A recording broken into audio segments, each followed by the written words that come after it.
તમને આ ક્ષણે મહિપતસિંહ બાપુ યાદ આવે છે કે જેને ક્યારેય સમાધાન પિતાજી તો આવે જ ને, માણસના માતા પિતા તો સર્વશ્રેય છે. એમને ક્યારેય સમાધાન ના કર્યું?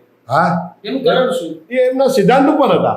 એમના સિદ્ધાંતમાં પોતે અડગ હતા. તમે કે સિદ્ધાંત ચૂકાયેલા કારણે હા, જો હું તો પાર્ટીને નુકસાન થઈ રહ્યું હતું એટલે હું એમની હારે બેઠો હતો. અમે બે એક પાર્ટીમાં હતા એટલે નુકસાન થઈ રહ્યું હતું, અને અમારા સમાજના આગેવાનો અમને એવું કીધું કે ભાઈ આ પાર્ટીને નુકસાન થાય છે, તમે એના કરતા ભેગા બેસી જાઓ. હું એ ભેગો બેઠો એટલા માટે.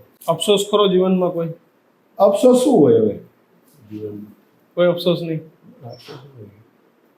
આ બધો કર્મનો સિદ્ધાંત માનો છો? શું માનો છો તમે? જે કઈ થઈ રહ્યું છે કે પછી નહીં કરાવવામાં જ આવી રહ્યું છે?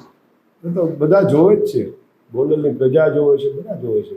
પોલીસ ખાતાને ખ્યાલ છે કે આમાં ડ્રામા શું થયો છે એ બધું, પણ પોલીસ ખાતાએ ઘણું જગ્યાએ બીવે છે, જાહેરમાં બોલતા બીવે છે. સરકારમાં રજૂઆત કરી બાપુ આ બધું થયા પછી તમે મુખ્યમંત્રીને? કરશું.